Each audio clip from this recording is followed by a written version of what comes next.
Hello friends, welcome to my YouTube channel that is essence of Debasmita. এবার প্রথম আমি canvas ব্যাগে পেন্টিং করার চেষ্টা করছি। ক্যানভাস ব্যাগ যেটা কিনা বাজারে খুব সহজেই পাওয়া যায়। আমি পেন্টিংয়ের জন্য ইউজ করছি ফেভিক্রিলের সফট ফ্যাব্রিক কালার। আমি ফ্যাব্রিক কালারের জন্য ইউজ করছি যে এই কালারটা খুব সফট কোয়ালিটির হয়। এটা দিয়ে যদি আমি ফ্যাব্রিক পেন্টিং করি বা ব্যাগের উপর পেন্টিং করি সেটা শক্ত বা খড়খড়ে খসখসে টাইপের হয় না। অ্যাক্রিলিক কালার দিয়েও পেন্টিং করা যায়, কিন্তু সেক্ষেত্রে আমাদেরকে অ্যাক্রিলিক কালারের সাথে ফ্যাব্রিক পেইন্ট মিডিয়াম ইউজ করতে হয়। আমি এর পরের ভিডিওতে অ্যাক্রিলিক কালার পেইন্ট মিডিয়ামের সাহায্যে কিভাবে ব্যবহার করতে হয় সেটা দেখাবো।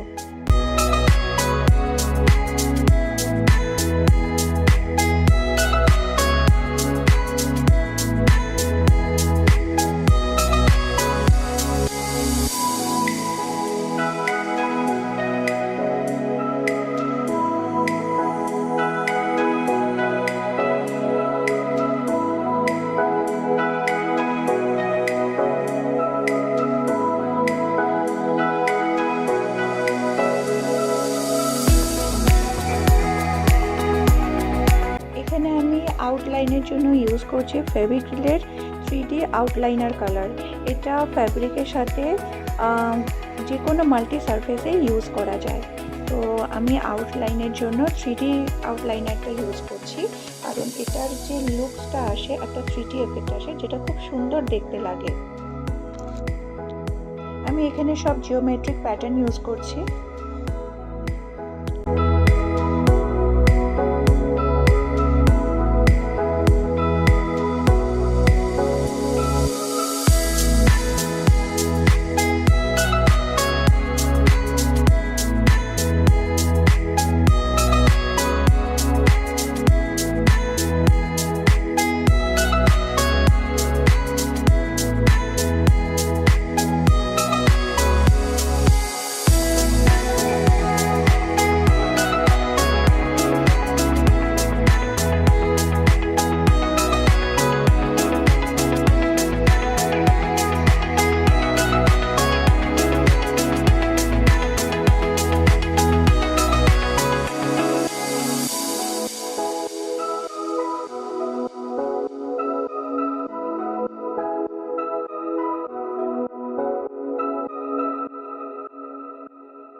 খুব সামান্য মিররের কাজ করব, এবং মিররটা আটকানোর জন্য আমি ইউজ করছি ফেভিক্রিলেরই ফ্যাব্রিক গ্লু। ফ্যাব্রিক গ্লুটা আমি এই কারণে ইউজ করছি যে ফ্যাব্রিকের উপরে মিরর বা যে কোনো কিছু খুব সহজে চিপকানো যায় এবং সেটা খুব টেকসইও হয়। পেন্টিংয়ের জন্য আমি ইউজ করছি ডট মান্ডালা কিটের কয়েকটা স্টিক, যেটা দিয়ে আমি খুব সামান্য ডট মান্ডালার একটা কাজ করব। কিন্তু কাজ করার সময় বুঝলাম যে ফ্যাব্রিকে ডট মান্ডালা কিট দিয়ে কাজ করাটা খুব অসুবিধাজনক। যতটা যে কোনো সারফেসের উপরে, মানে ফ্যাব্রিকের তুলনা অন্য সারফেসে ডট মান্ডালা কিট দিয়ে যতটা সহজে কাজ করা যায়, ফ্যাব্রিকের উপরে অতটা সহজে কাজ করা যায় না।